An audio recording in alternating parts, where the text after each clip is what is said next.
I showed up to Thanksgiving, expecting a normal family dinner, only to have my own mom look me in the eye and say, "Sorry, we don't have more seats this year." 5 months later, they showed up at my place with suitcases, saying, "We just need to stay until we figure things out." So I told them no and shut the door like they did to me. Hey everyone! Before we jump into today's video, I need your help.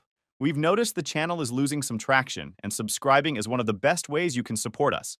It's quick, free, and it helps us keep bringing you awesome content. Your support means the world. Let's keep this channel growing together. Thanks so much. Now let's start the video. Alright, so this isn't going to be some emotional masterpiece or anything. I'm not a writer. I'm just some guy who showed up to his parents' house on Thanksgiving with a sweet potato casserole and left with a full dose of what the hell just happened? Still not sure if I'm more confused or ticked off, but yeah, here's what went down. So I, 29 male, work in software analysis. Nothing fancy, but it pays the bills and lets me live on my own in a small apartment just outside of town. I've been out of the house since I was 21 and never really looked back. I've always been the guy who handled his stuff quietly, didn't ask for handouts, didn't need rescuing. Meanwhile, my younger sister Vanessa, 26 female, has basically been living like a queen at home. She doesn't work a real job, says she's an artist, but the closest she's gotten to selling anything was when mom bought one of her abstract pieces and hung it up in the dining room like it belonged in a museum. Yeah, okay. So anyway, Thanksgiving rolls around. I decide to make sweet potato casserole because my mom always says it's her favorite. I drove the 35 minutes across town to my parents' house. I figured it'd be the usual group, me, my parents, Vanessa, maybe a couple cousins or my aunt if she wasn't traveling. Nothing crazy. I pull into the driveway and notice a ton of cars. Like, more than usual. There's clearly a full house. I figured maybe they invited extra folks this year or something. Still, I was in a good mood. The food smelled amazing. I was actually kinda excited to be there, which, looking back now, feels pretty dumb. I walk up to the porch, casserole in hand, and knock. I wait a few seconds, then knock again. The lights are on, I can hear music and laughter inside. Everything feels normal. Then the door opens, and my dad's standing there. Now, my dad's not the warmest guy on a good day, but this look he gave me? Pure confusion. Like he had no clue what I was doing there. Before I can say anything, he goes, "What are you doing here?" I thought he was joking at first, so I kinda smiled and held up the casserole like, Thanksgiving? He didn't laugh. He just looked uncomfortable. Then he rubbed the back of his neck and said, "I thought we told you it would just be a small gathering this year." I blinked. "What do you mean?" He mumbled something under his breath, something like, "thought this was handled," then said he'd go get mom. He didn't even invite me in, just turned around and left me standing there on the porch. I shifted my weight a little, the foil on the casserole tray crinkling in my hands. It was still warm, but cooling fast. I stared at the front door like maybe someone else would come open it instead and say, "Sorry, that was a mistake. Come on in."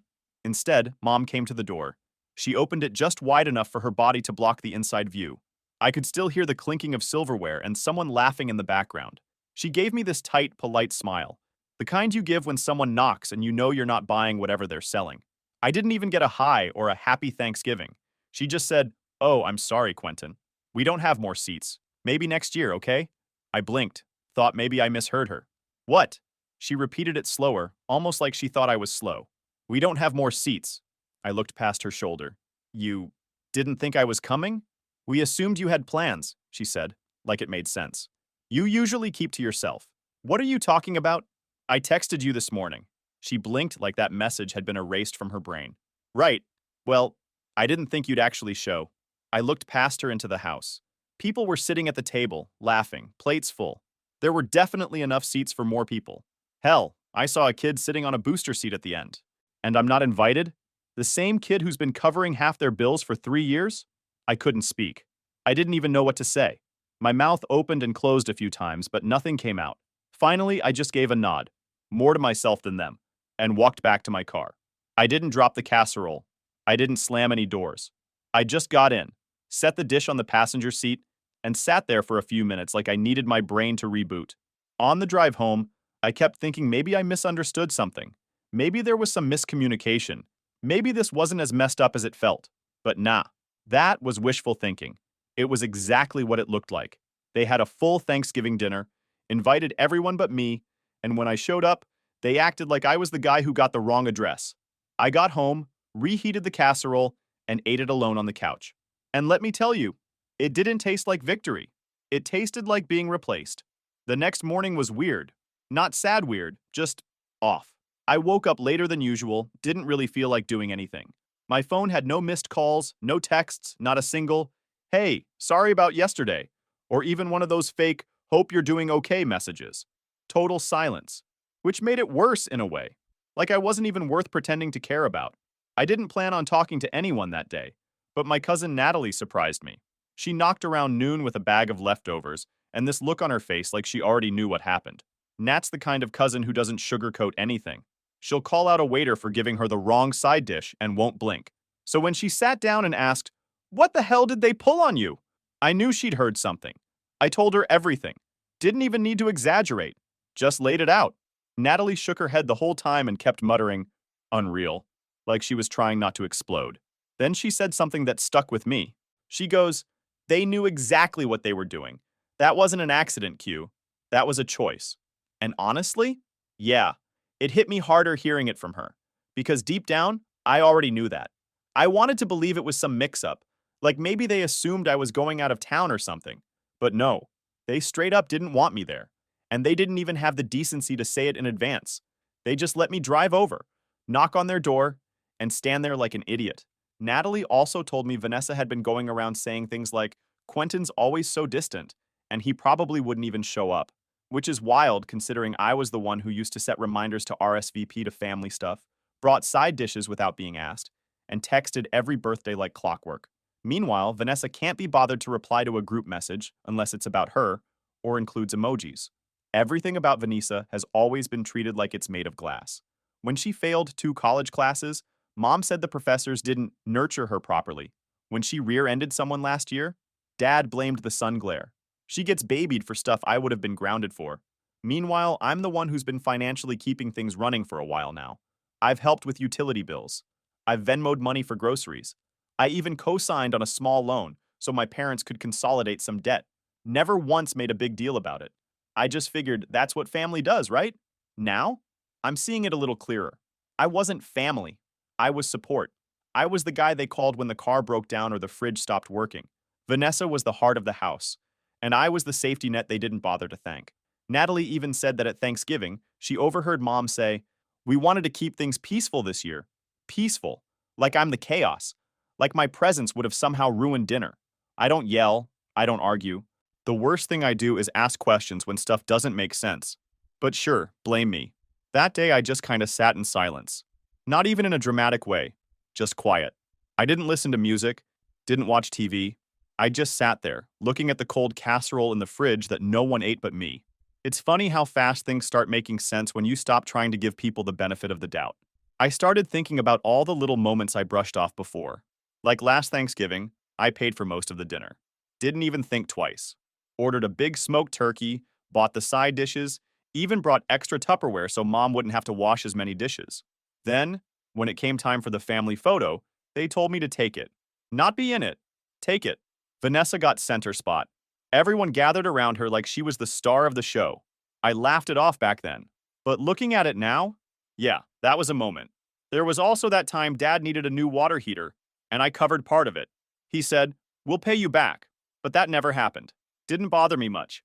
Until I found out they got Vanessa a new iPad a month later to help her with digital art.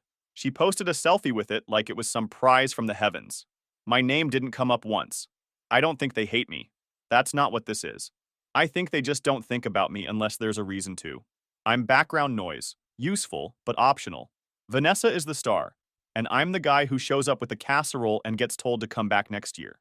I didn't reach out after that. Didn't text them. Didn't call. I figured if they had something to say, they'd say it. But I wasn't going to chase them. Not this time. And honestly, that silence, it was loud. Not hearing from them said everything I needed to know. It wasn't a misunderstanding. It wasn't a mistake. It was them showing me where I stand. And now that I saw it clearly, I wasn't sure I wanted to go back.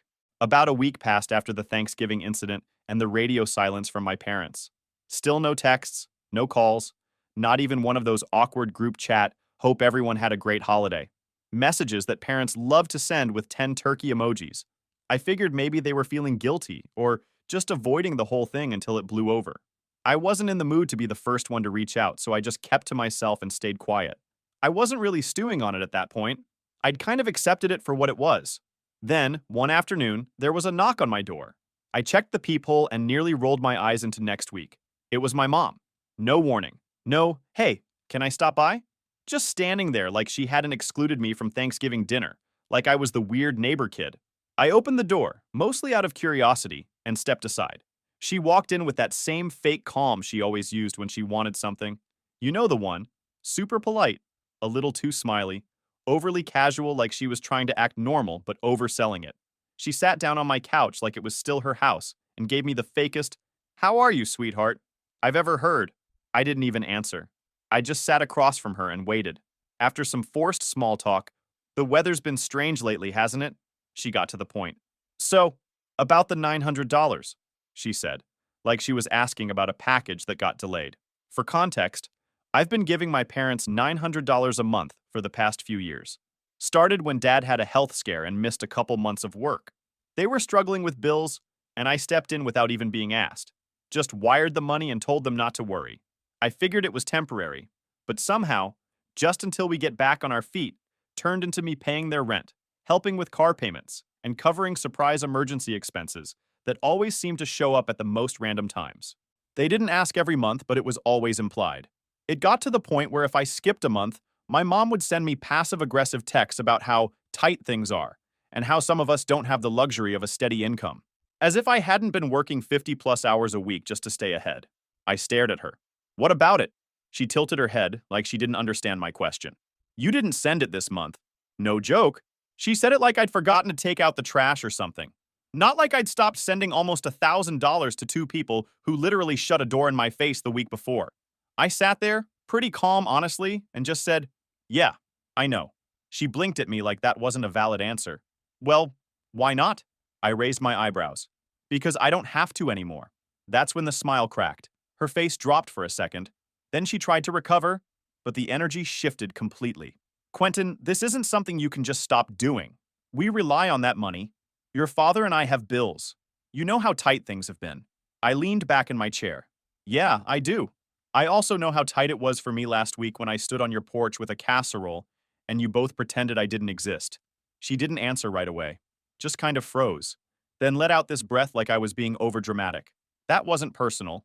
We just had limited space. You had folding chairs stacked in the garage," I said. "I counted 3 through the window." She didn't deny it. She just looked annoyed that I'd noticed. Then she switched tactics. "Quentin, family helps each other. You're in a position to give. We're your parents. It's your responsibility." That word, responsibility, it lit something in me. I've never had a problem helping my family. But the way she said it, like I owed them, like I was just supposed to keep handing them money without a word, without question, that was different. That wasn't love. That was a transaction. And apparently I was late on my payment. So I said it again, slower this time. "I don't have to do it anymore. And I don't want to." She stood up, suddenly flustered. "I can't believe this. After everything we've done for you." I cut her off. "Everything you've done for me? Mom, I moved out at 21. I've been paying my own bills since college. You haven't supported me in years. Meanwhile, I've sent you thousands of dollars to cover everything from your mortgage to Dad's car insurance." She didn't argue with that. Couldn't, because it was true. Then she tried guilt. "Your father's going to be so upset." I shrugged. "That's not my fault." She stared at me like she didn't recognize me anymore. Then she said, "We're not done talking about this," and stormed out of the apartment. And just when I thought that was the end of it, 2 hours later, I hear a knock again. This time, it's not just her. It's her, my dad, and Vanessa. All 3 of them, lined up like they were about to conduct a job interview. Dad's got his serious face on, arms crossed like he's ready to lecture. Vanessa's scrolling on her phone like she's being forced to sit through a community college orientation. Before I can even say anything, my dad steps forward and says, "We need to understand why you're acting like this. What's going on with you?" I actually laughed. "You shut the door in my face last week, and now you're confused about why I don't want to keep giving you money?" Vanessa didn't even look up. She just mumbled, "This is so extra." That set me off. Extra? I've been paying for all of you to play house while I bust my ass every day. And I'm the one being extra? Mom jumped in, trying to calm things down. "Quentin, we love you. We just think you're making a rash decision." Dad added, "You're part of this family, and family doesn't walk away." I said, "No, family doesn't shut each other out. Treat them like they don't matter, and then come knocking when the money stops." They tried to talk over me, but I'd had enough. I pointed to the door. "You made it clear last week I wasn't part of the group, so go ask whoever got my seat at Thanksgiving to chip in 900 bucks. Nobody moved, so I walked over and opened the door. "Leave," I said. "Now." They didn't move, just stood there blinking, like the words didn't compute. My mom was the first to break the silence. "Quentin, don't be ridiculous," she said, forcing a laugh like this was just a minor misunderstanding. "You can't seriously mean that." "I do," I said, stepping back just enough to keep my hand on the doorknob. "You can't do this to us," she said, her voice rising. "Watch me." Then I shut the door and didn't look behind. 2 days later, I'm working from home, actually making progress for once, and I start hearing this weird thud sound from outside. At first, I thought maybe it was the neighbor's kid bouncing a basketball or something, but it kept happening. Random thumps, like something soft hitting metal. I stood up, looked out my window, and I genuinely had to squint because I couldn't believe what I was seeing. My parents, my sister, in my parking lot, throwing eggs at my car. Real eggs, full cartons, splatting against the hood, the windshield, the driver's side door. Vanessa even launched one underhand like it was a game at a carnival booth. She was laughing. My dad wasn't even saying anything. He was just silently hurling them like he was back in Little League. And my mom? She was yelling, loud. Stuff like, "Maybe now you'll remember who your family is. And this is what happens when you turn your back on the people who raised you." I stood there completely stunned. Like, this couldn't be real. These were people in their 50s, and a grown woman acting like teenagers in a bad high school movie. I didn't even rush outside. I just pulled out my phone and hit record. No yelling, no confrontation. Just steady video footage of 3 people I'm biologically related to, committing what has to be the most childish act I've ever seen. After about 5 minutes of this mess, one of my neighbors, bless him, stepped outside and shouted, "Hey, I'm calling the police if y'all don't leave." That got their attention. My mom yelled something back about him minding his business, but they got in their car and drove off like they hadn't just egged their own son's vehicle in broad daylight. Once they were gone, I walked outside to check the damage. The car looked like it had been in a bakery brawl. Egg dripping down the side, bits of shell stuck to the windshield wipers. The smell was already turning. It wasn't just annoying, it was gross.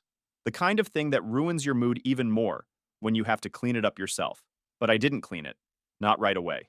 I had other plans. I went back inside, downloaded the footage, made a couple copies, and then called the non-emergency police line. I explained everything, gave them my statement, and emailed them the video.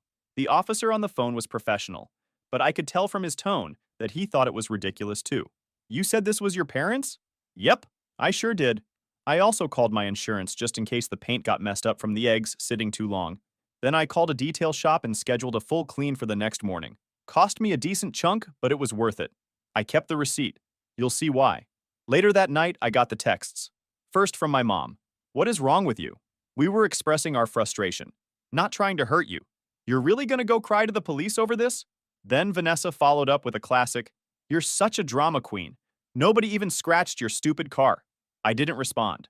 I just forwarded the texts to the same officer who took my report. The next day, while my car was getting detailed, I got a call from a private number. I answered, and surprise, it was my dad. He didn't waste time on small talk. He went straight to, "You need to drop this nonsense. You're taking things too far."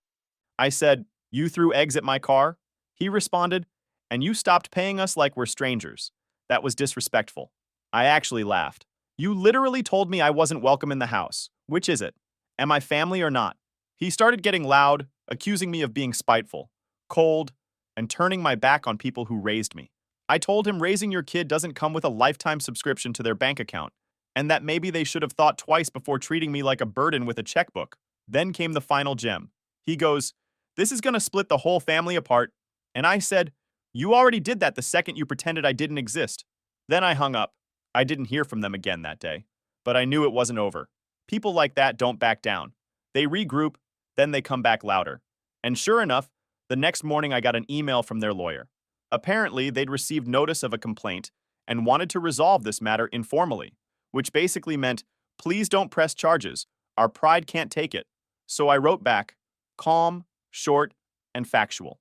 I sent the bill for the car detailing, added an invoice for the ruined paint that the shop said might need touch-up work, and attached a copy of the footage again just for fun. I told them I wasn't dropping anything until I was reimbursed in full. That was the last I heard for about a week. Then, like magic, a check showed up in my mailbox. No note, no apology, just a payment and a signature. I cashed it, and I smiled. Because at that point, it wasn't about the money anymore. It was about making sure they knew, loud and clear, I'm not the guy they can treat like garbage and still expect to fund their lives. They drew the line at Thanksgiving. I drew mine right after the eggs hit my windshield. I figured paying for the damage might act as the weird wake-up call they clearly needed. Like, hey, you can't treat your adult kid like trash, vandalize his stuff, and then act surprised when there are consequences. But I forgot who I was dealing with. People like my parents and Vanessa don't really learn from anything. They just rewrite the story in their heads and keep going like they're the victims. The following week, I started noticing something new. I wasn't just being ignored anymore. Now I was the villain. It started with a group text I'd been a part of forever, the extended family one. You know the type. Birthdays, holiday planning, occasional look at this funny meme moments. I hadn't said a word in it since before Thanksgiving, but suddenly it lit up with messages from Vanessa. She sent some vague stuff like, it's just sad when family stops acting like family, and money really does change people. She didn't at me directly, but come on. It was obvious. A few aunts chimed in with those half-sympathetic, half-passive-aggressive responses like, I hope everyone finds peace soon, and family is complicated, but we have to keep trying. I didn't respond. Didn't even open the thread after that. Then I started getting individual texts from cousins, some who I hadn't talked to in months. A few were genuinely confused and just wanted to know what happened. I gave them the short version, got uninvited from Thanksgiving, stopped sending money, got egged. That usually shut them up pretty quick. Others came in swinging, like my cousin Blake, who texted me, dude, you really suing your parents over some eggs? Chill. To which I replied, tell them to chill next time they're at the grocery store loading up on ammo.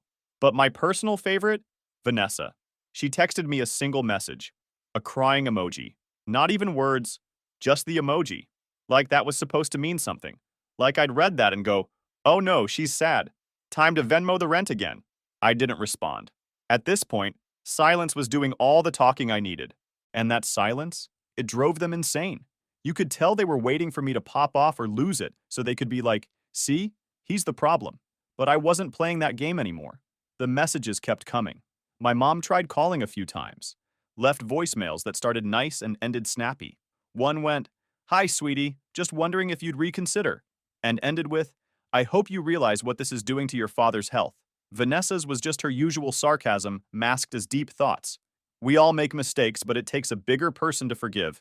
Guess you're not there yet. Right, because I'm the one who needs forgiving after getting pelted with eggs like a prank show reject. Then came the classic guilt maneuver. My dad emailed me, not called, emailed, this long, rambling thing about how the stress from all of this had been affecting him physically, that his sleep was off, his appetite was gone, and that my actions were creating a rift that might never heal. He also mentioned, word for word, at some point you'll regret pushing your family away. Cool. The man who stood behind my mom while she told me I wasn't invited to dinner is now concerned about rifts. Still, I said nothing. I didn't want to give them the satisfaction of thinking I was still stuck in it with them. I was out. I was doing my laundry in peace, working without interruption, cooking real meals instead of stress snacking at midnight. I was going for walks again. Little stuff that sounds boring, but it felt like I finally had mental breathing room. And the longer I stayed quiet, the louder they got. They started involving other people. My aunt on my dad's side randomly sent me a voice message about how family is forever, and that money isn't worth cutting ties over. Another cousin DM'd me on Instagram to say, don't let pride ruin everything. I hadn't posted anything about what happened, so it was clear the family gossip machine was running full speed, and they were only getting my parents' side of it. Probably a story where I turned into some greedy, ungrateful kid who stopped paying support out of nowhere. It was kind of amazing to watch. No one wanted to talk about the part where they kicked me off the guest list. No one asked if I was okay. It was all about them, their stress, their disappointment, their image. I was just the villain in the group chat now. The ungrateful son who went rogue. I started muting people. Not blocking, just muting. It was better than engaging. I wasn't going to explain myself to people who weren't there and didn't bother asking what really happened. And even if they had, I wouldn't have wasted the breath. Because here's the thing. I'm not ashamed of what I did. Not one bit. I stopped paying people who treated me like a walking bank account and acted shocked when the ATM started charging interest. And honestly, it was kind of freeing. Every time I saw a new message pop up that I didn't feel the need to answer, that was a small win. Every missed call I ignored without guilt, victory. I didn't owe them my energy anymore. Not after everything. They thought the eggs would be the end of it, that I'd come crawling back once the shock wore off. What they didn't realize is that I wasn't angry. I was done. And there's a big difference between the two. Angry people come back to argue. Done people walk away and don't look back. It's been about 5 months since everything went down. And life? Honestly, it's been peaceful. Like stupidly peaceful. I didn't realize how loud everything used to be until it all stopped. The weight of being the default fixer in the family is gone. Just gone. It's been nice. Uneventful in the best possible way. So imagine my surprise when I heard a knock at the door last week. Not a quick one. Not like the Amazon guy or a neighbor with a question. This was the kind of knock that lets you know someone's standing out there waiting for a response, like they're not going anywhere until the door opens. I got up from the couch, expecting, I don't even know what. Certainly not what I found. I opened the door, and there they were. My mom, my dad, and Vanessa, standing on my porch with suitcases. Real suitcases. Like full-on rolling luggage. My mom was holding this beat-up tote bag and had that strained smile she gets when she's trying to act like she's not desperate. Dad looked exhausted. Dark circles, unshaven, the works. And Vanessa? Hoodie, messy bun, chewing gum like we'd just interrupted her spa day instead of her dragging a suitcase up to my door. "Quentin," my mom started, and I already knew this was about to be something. "We've had a rough few weeks," she said, her voice dropping into that dramatic tone she used to use whenever the cable bill was late. "There's been some issues with the house and rent. Your father's hours got cut. Vanessa's job situation is still, well, anyway, we need a place to stay. Just for a little while." She said it like it was the most natural thing in the world. Like after 5 months of total silence, after vandalizing my car, after treating me like a stranger at Thanksgiving, now they expected me to offer them a room and a warm welcome? I looked at them, at the actual luggage they had the nerve to bring. And the only thing I could think about was that cold November day on their porch, being told, "We don't have more seats. Maybe next year." Except this time I was the one on the inside, and they were the ones left in the cold. My dad stepped forward. "We just need a few weeks, just until we figure things out. We can sleep on the couch if we have to." Vanessa finally looked up and mumbled, "Yeah, like 2 weeks, Max. 2 weeks. From the girl who hasn't held a job longer than a pop-up sale." My hands were on the door. I didn't yell. I didn't make a speech. I just said, "Yeah, no." Mom blinked, confused. "What? You're not staying here." My dad furrowed his brow. "Come on, Quentin. We're family." That line again. Family. Only used when it benefits them. Never when it means actually showing up for someone else. I leaned slightly into the doorway. Funny, because when I showed up 5 months ago, I was told there weren't enough chairs. Remember that? They didn't answer.